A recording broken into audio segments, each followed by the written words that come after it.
was described as Tasmania's first major industrial brought after the perfect location to which visible trees in the hills and also began the availability of a large tree landforms.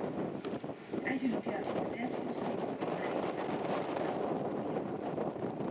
the Aurora on it. Now those children have a historic booklet, so what's going on now?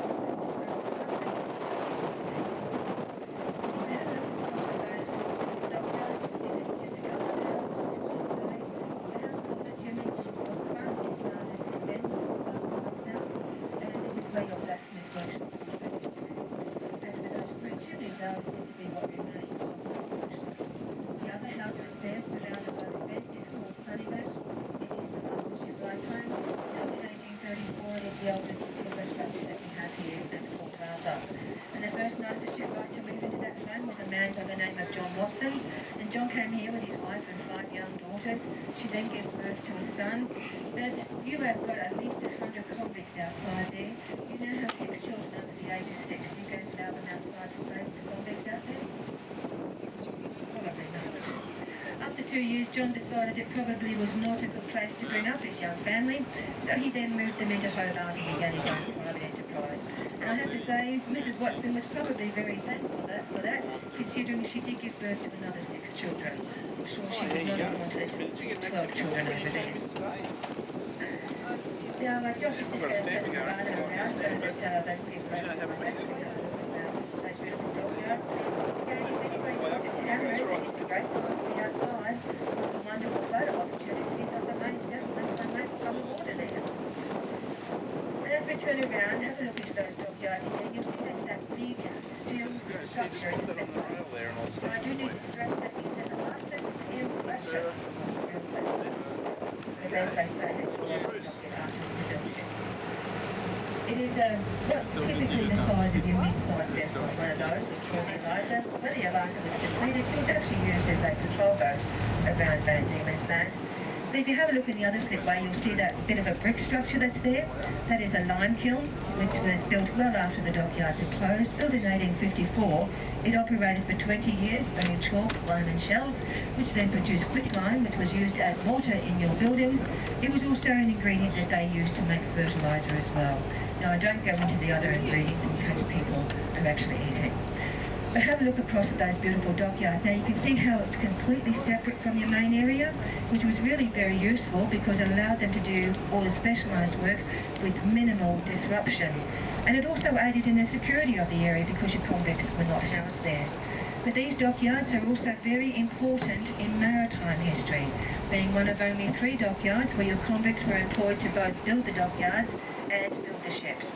Now the other 2 are Sarah Island and Sydney Dockyard. When David Watson left, he was actually replaced by David Hoy, who remained here as the master ship right until the dockyards closed in 1848. And when David Hoy was here, he actually designed a ship. Called her the Lady Franklin, which was completed an absolutely beautiful ship. In fact, she was commissioned for over 4 years, beginning her life as a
still some evidence.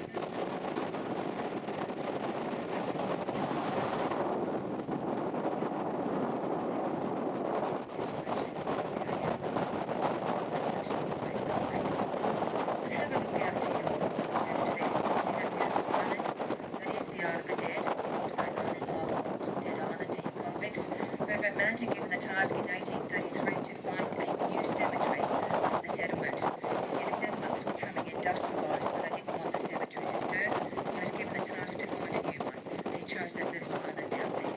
Firstly, no resources there that the settlement needed, and secondly, he described it as a very secure and undisturbed resting place where the convicts could lie together until the morning of the resurrection.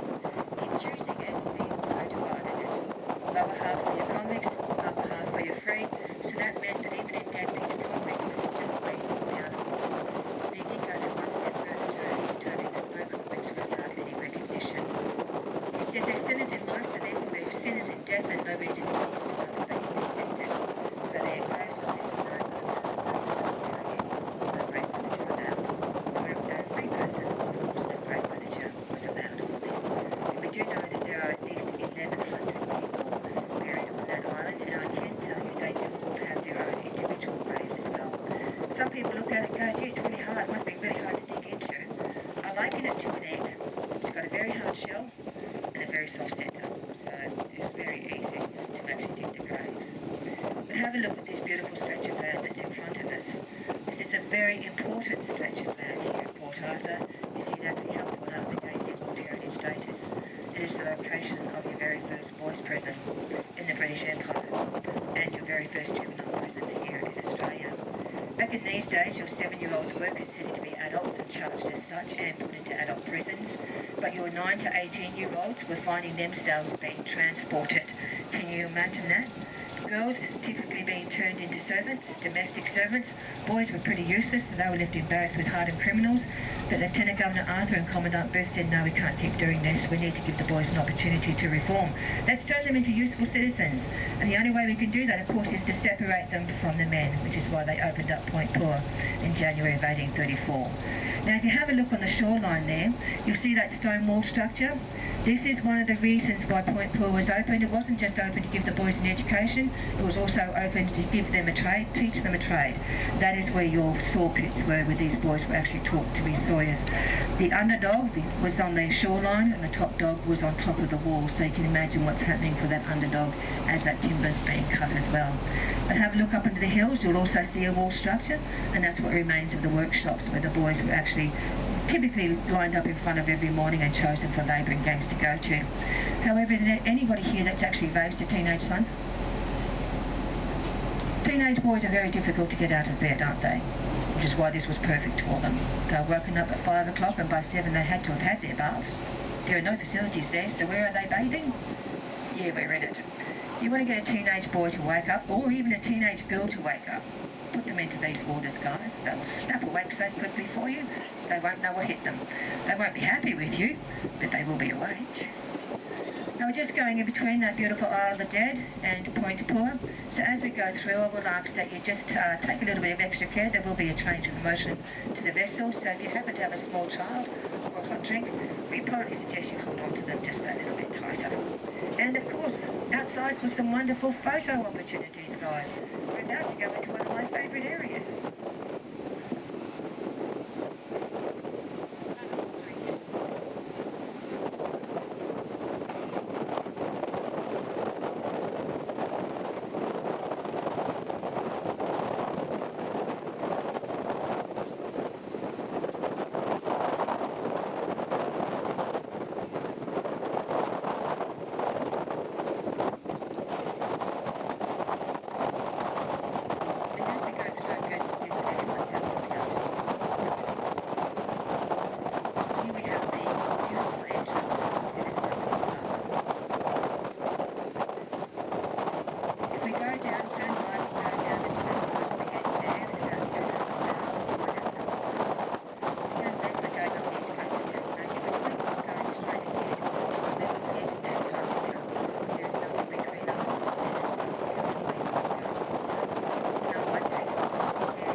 that's about 43 to 45 metres. That's why on the rare occasions we even have submarines come visit us, but they don't tell us they're coming. We don't know they're here until they actually bring themselves up out of the waters. So we always say be on the lookout for the wildlife as well, including your seals, your dolphins, and occasionally your whales.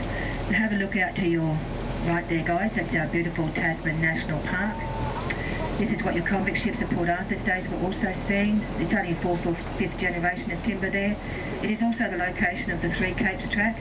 The Three Capes track opened on the 23rd of December, just last year, and that is a 3-day bushwalk through our beautiful Tasman National Park there. Of course, presently there's only one way to get there, and that is via boat. So if you have some interest in some bushwalking, go and see them up at the Visitor Centre, and they'll be able to give you all the information you require.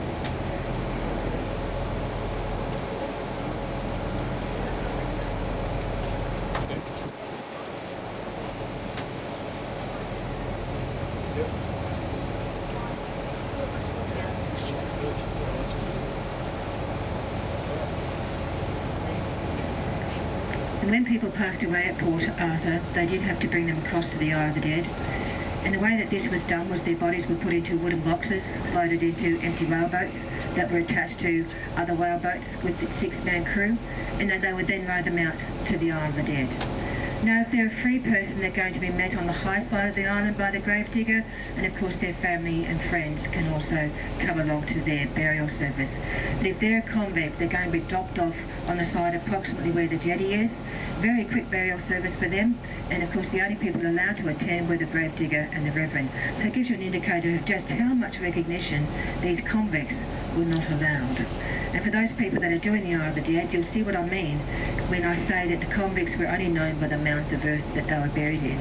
But as we go past, have a look up into the hills there, you'll see some of the gravestones of the free.